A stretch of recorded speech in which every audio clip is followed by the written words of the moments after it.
మనల్ని మనం మోసం చేసుకుంటున్నాం. ఎలక్షన్ కమిషన్ ఏం చెప్తుంది? 2.5 లక్షల లోపల ఎన్నికలు అయిపోవాలి. 2.5 లక్షల లోపల ఎన్నికలు చేసిన మొగోడు ఉన్నాడా? ఎవరన్నా గెలిచిన అభ్యర్థులు నేను చెప్పి గెలిచే అభ్యర్థులు ఎవడన్నా అంత తక్కువలో ఎన్నికలు చేస్తారా? అయితాయా? మేజర్ గ్రామ పంచాయతీ 5 లక్షల లోపు కావాలి.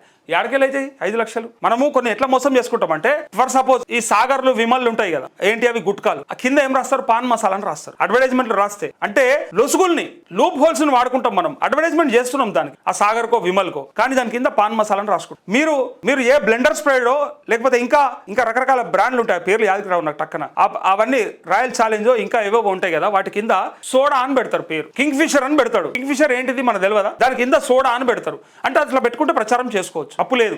ఎవరిని మోసం చేసుకుంటున్నాం? మన మీద మనం ఉమ్మేసుకుంటున్నాం గంతే. మీదికి ఉమ్మేస్తున్నాం, వచ్చి మన మీద పడుతుందో తెలుస్తలేదు మనకి. మనం ఏమనుకుంటామంటే ఆ పేరు పెడతలేం కదా, చాలు కదా అనుకుంటాం. ఇది కూడా అంతే. ఓటుకు నోటు అనేది బరాబరే, తీసుకునేది బరాబరే, ఇచ్చినోడు బరాబరే, అంత బరాబరే. బయటకు వచ్చి నీతులు మాట్లాడతారు. ఒక్కడన్నా ధైర్యంగా తీసుకోలేను, నేను తీసుకోను, నేను ఒప్పుకోను అని చెప్పి మాట్లాడేంత ధైర్యంగా ఉన్నారా అంటే ఎవడు లేడు. అంత ట్రాష్. అసలు నిజంగా చెప్తున్నాం కదా, ఒక అబద్ధపు ప్రపంచంలో బతుకుతున్నాం మనము. ఇంతకంటే దరిద్రం దారుణం ఇంకొకటి లేదు. మనల్ని మనం మోసం చేసుకుంటున్నాము.